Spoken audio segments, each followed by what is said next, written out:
इधर भारत चीन के बीच LAC में जो तनाव है उस पर यूनाइटेड नेशंस ने चिंता जताई है। दोनों पक्षों से अधिकतम संयम बरतने की अपेक्षा संयुक्त राष्ट्र कर रहा है। संयुक्त राष्ट्र की प्रवक्ता एरिक कैनिको का बयान है, LAC पर हुई हिंसा और मौत से हम चिंतित हैं। हम दोनों पक्षों से अधिकतम संयम बरतने की अपेक्षा करते हैं। ये खबरें सकारात्मक हैं कि दोनों देश तनाव कम करने में जुटे हैं। भारत चीन झड़प पर अमेरिका ने भी चिंता जताई है। अमेरिकी विदेश मंत्रालय ने बयान जारी किया है।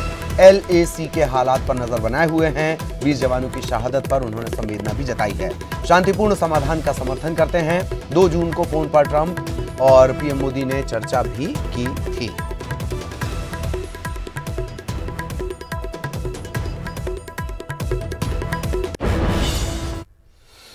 और भारत और चीन की सीमा पर हुए विवाद में भारत के 20 जवान शहीद हुए। शहीद जवानों में पश्चिम बंगाल के जवान राजेश औरंग भी शामिल हैं।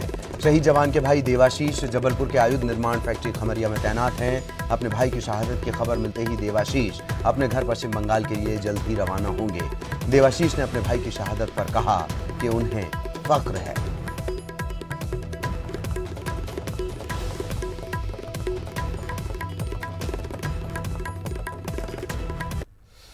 इधर भारत चीन सीमा पर छत्तीसगढ़ के एक जवान भी शहीद हो गए हैं इस झड़प में। कांकेर के जवान हैं चारामा इलाके के गणेश कुंजाम। गणेश कुर्रू टोला गांव के रहने वाले थे। गुरुवार शाम उनका पार्थिव शरीर उनके घर वालों तक पहुंचाया जाएगा, ऐसी जानकारी अभी मिल रही है। और गणेश के परिजनों को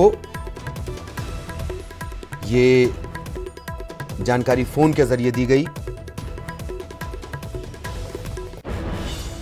गणेश भी शहीद हुए हैं भारत चीन सीमा पर जो तनाव जारी है उसमें।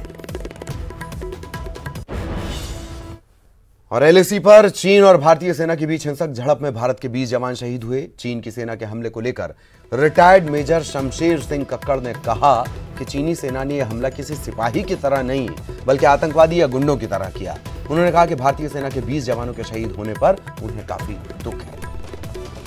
वहां पे ना उनको चाइनीज को ना इंडियन को वेपन्स नहीं रखते हैं। हम ये डर के कि फायरिंग हो या उससे हालात ना बिगड़े करके दोनों देश कंट्री में एक अंडरस्टैंडिंग है। और जैसे जवान खड़े हुए अनाम खड़े हैं, बिल्कुल ही लड़ाई की मेंटली फिजिकली खुद प्रिपेयर नहीं थे। अचानक ही निकले बैट लेकर अचानक अटैक कर दिया। बहुत बुरा हुआ। हमारे 20 जवान मरे, उनके जितने मरे उनके 100 मरे, 47 बोलते हैं 40 बोलते हैं, 400 मरे तो भी हमें दुख है कि हमारे 20 मर गए हैं। ये नहीं चाहता कि हम तरक्की करें। वो अकेला एशिया में और पैसिफिक ओशन में, इंडियन ओशन में अकेला राज करना चाहता है। और उसने पूरी कोशिश की। उसका सबसे बड़ा दुश्मन कोई है चाइना का, जो उसको रोक सकता है तो वो इंडिया है। और इस बात को पूरा यूरोप, अमेरिका, ऑस्ट्रेलिया सब एक्नॉलेज करते हैं।